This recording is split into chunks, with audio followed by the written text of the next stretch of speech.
and a non-veterinarian. I cannot treat anything. I can support a healthy and well system, but I cannot treat anything that's ill and unbalanced, and I need a friendly vet for that one. But as you can see, most illnesses and injuries can be treated or supported with herbs.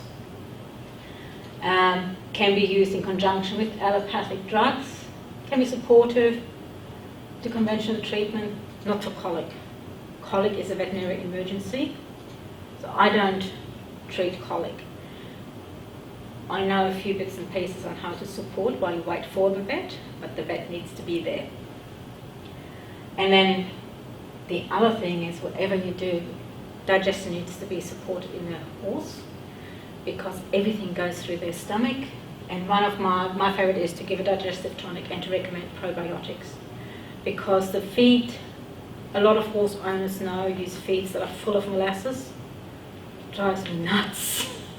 Drives me, and then they wonder why their horse is IR or obese or has laminitis and all kinds of other bits and pieces. That is not good. And when I say I'll go out of my way to find a feed that's molasses free, they go, but why?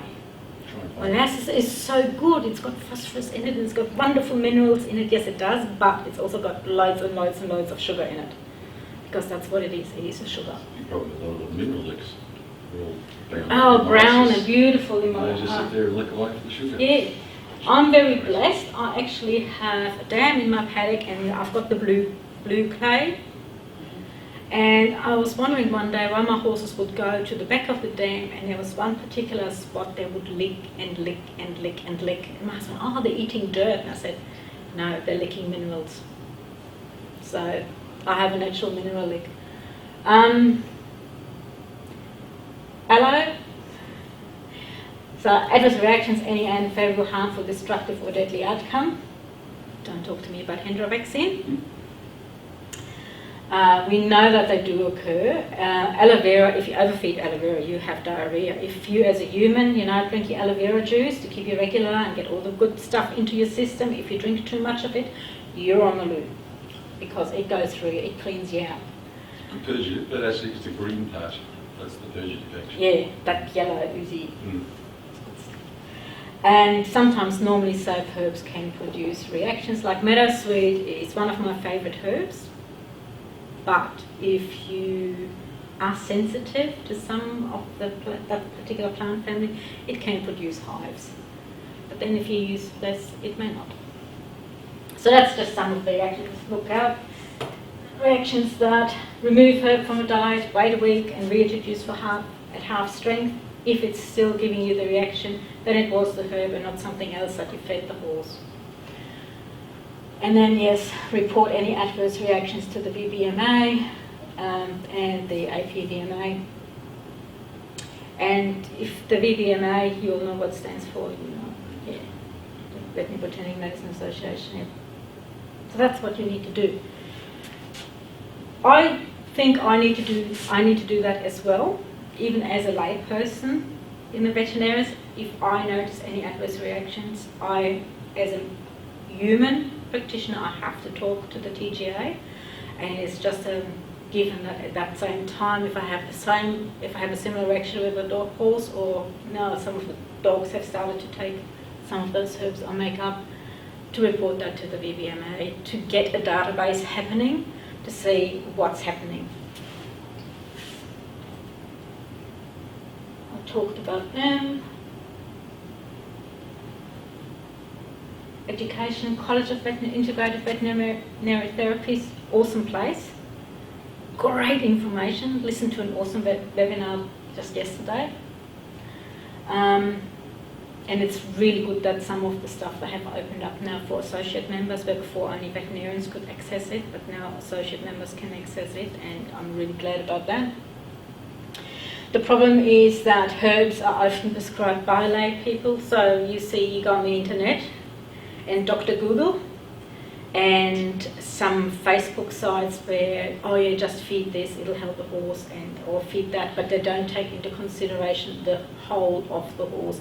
Just because a horse displays a certain symptom does not mean that the horse is actually suffering with a certain disease that caused that symptom. You need to dive a lot deeper and find out what is the underlying cause for that symptom. It's only a symptom, not the disease. And yes, I shudder every time I read stuff on the internet and I go, no.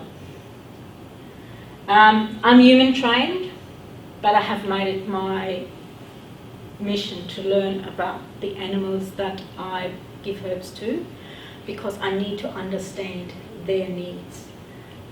Yeah, I know what a dog looks like, but nutritionally, what does a dog need? Nutritionally, what does a horse need? I need to understand that the digestive system of a dog is so different to that of a horse. A horse is quite happy to chew down on this, and it will get the benefits out of it, but a dog won't. They'll just gobble the whole food down, and then their system is not set out to actually digest this, and most of it will come back out in the poo. So this is actually lost to the horse, to the dog, but it's not lost to the horse. So for a dog, if I would feed something, I probably would give a powder, because it's finer. Digestive enzymes have much more surface area to work, and they'll probably get much more out of the powder than they would take out of chopped up herb. So I need to take that in consideration. So education is really important, and the layperson doesn't necessarily have that education. They don't know about herb-drug interactions. They don't know about the herb interactions even. So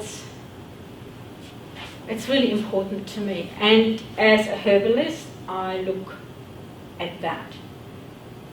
So, looking at nutritional supplementation from my perspective, but very much as a herbalist, I also look at what benefit to health can a herb bring. One of my favorite is Dandelion. And I hate the ad with a 0 wand. Which plant do they go and destroy? The dandelion. The whole plant is used, flowers, leaves, stems, root, everything. But the difference is between the leaves are more diuretic than the roots. The root is diuretic as well, but less so. The root has an affinity with the liver, cleanses the liver, helps bile flow. And if you want to have a single herb to detox your system, that's the one. It's a potassium, you would know, potassium sparing diuretics. That's it. It works as effectively as Lasix without all the problems that Lasix causes, because you have to supplement with potassium if you use Lasix. So that's one of my favourite herbs, and the horses will, if they find it, they'll eat it, just like that, off the ground. You don't need to. So it's a real shame that we sterilise our paddocks. No, I've got weeds in my paddock, and they go through and spray the weeds. This is one weed I would really love to have growing in my paddock. When you get that as a herb, is it usually combined roots and leaves, or do you get them No, separately? they sell them separately. Yep. So what I do when I make up herbal blends where I want dandelion, I go about 2/3 leaf matter, 1/3 root matter, and combine them back. I prefer the whole. And the problem with dandelion is that people call some plants dandelion that are not dandelion. And they're usually the Senecio species, which is so toxic, like the ones where fireweed belongs into. And